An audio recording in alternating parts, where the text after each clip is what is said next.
Hello everyone, this is Dana Talvik, and on this week's Bionicle Friday, we are looking at Toa Metru Ekimu. So, as I mentioned in Turaga Ekimu's video, Toa Ekimu is actually just some parts that you put the Turaga Ekimu parts onto. So let's just quickly go over what you have left after you make Toa Ekimu. So when you make Toa Ekimu, you will have Turaga Ekimu's feet left over, Turaga Ekimu's mask, the little spike thing at the end of the hammer. Normally I would have this attached to the back of the hammer, but it is really loose and keeps falling off, so now it's a leftover part. And then you have Turaga Ekimu's body left over. And because the body's left over, I can kind of give you a better look at how it is constructed. So there you are. That is the body of Turaga Ekimu. Anyway, so now on to Toa Metru Ekimu. So my idea with Ekimu as a Toa Metru is not that he isn't like the other Toa Metru where Lee Khan gave a Matoran a Toa stone. My idea with Toa Metru Ekimu is that it is actually a citizen of the island, a Matoran from the island of Artaka that got sent to Toa Metru long ago to help teach the Ta Matoran mask making. Hence why he has a mask of creation, even though that is Artaka's mask. My idea with this is a mask of creation that has all these little runes in it. Which is this is just me preemptively explaining why when I build Artaka, eventually Artaka's Mask of Creation won't have the runes. But my idea is a Mask of Creation with these runes in it is a Mask of Creation created by Artaka. So it isn't the actual Mask of Creation, it is a lesser mask. Basically the idea with this type of Mask of Creation with the runes in it is it is only as powerful as the user who is wielding it. So the only way for this Mask of Creation to be able to do what the regular Mask of Creation can do is if you form a Nui with your fellow Toa and your mask ends up being the mask worn by that Toa Nui.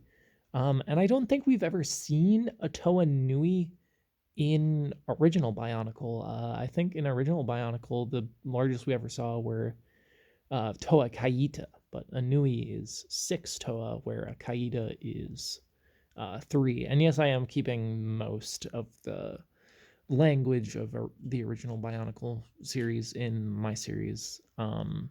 So Kaita are 3 Toa and Nui are 6 Toa. The one thing with that is I do realize that adding Ekimu to the Toa Metru makes the Toa Metru a team of 7. And my explanation for the Toa Nui, like who it would be made out of in order for him to use this power, because he does eventually use this power, is it is made up of basically all the Toa Metru except for Whenua. And the reason Whenua, I think. See, I'm starting to forget names. But it's made out of all the Toa Metru except the Po Toa Metru. And the reason that is if they were to mix with Whenua, it would be unstable because Whenua is always making jabs at the other Toa. where the other Toa, besides kind of Matao, but Matao more is just like narcissistic than he is like actively mean.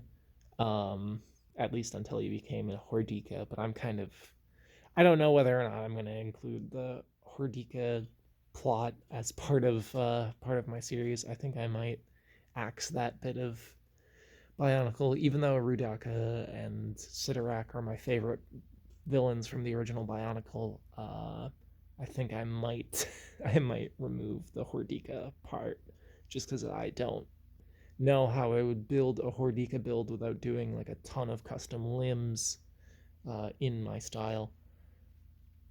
Plus, I don't have any masks that would really work for Hordika, and I don't want to learn 3D modeling. Anyway, so yeah, so he's the Metru, the Toa Metru Nui is made up of the elements of light, fire, water, earth, air, and fire. I think I said fire already, but I'm not certain. And the reason why it's important that fire is included is because Vakama and his visions allow them to do more things with the Mask of Creation, as the Mask of Creation allows you to, at least in its full powered state, in the original Bionicle lore, allows you to create anything, well, get instructions for how to create anything you want out of just having the idea of the thing. And Vakama is needed because of his visions. Nokama is needed because she is a teacher, and and the other one is needed because he's an archivist. The other one's needed because he sees into the. He's a Komatoran, and the Komatoran are scholars and all that. Whereas the builder, although he is needed, well, he could be considered needed. He just makes the combination too unstable, so he is excluded from the Nui. But for articulation, Toa Ekimu has a ball joint at the head, a ball joint at the shoulder, a ball joint at the elbow, a ball joint at the wrist, a ball joint at the hip, a ball joint at a knee, and a ball joint at the ankle. And I'll just give a quick look at how he looks from the back. I think he looks pretty good. If I were to redo this build, I would switch these black limb pieces out with translucent ones, but I don't think I have translucent ones in that length, or at least 2 translucent ones at that length. So that's why I didn't do that. Now let us compare him with a Toa Mata. So he's basically the exact same height as a Toa Mata. I wanted to kind of, in my rebuilds, fit with the idea that all of the Toa are actually the same size in the lore. It's just the sets were smaller. So now that I'm rebuilding the Toa, I'm trying to make sure that they all fit in that same size. The exception of my Toa Nuva. My Toa Nuva are taller than their original forms, but only slightly. But anyway, that does it for Toa Ekimu. See you next week when we go into the coming of the 7th Toa.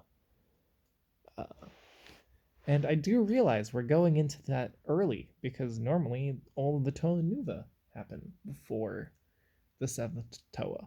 But I have decided in my series that Takanuva actually comes a little earlier. So we will get into that next week.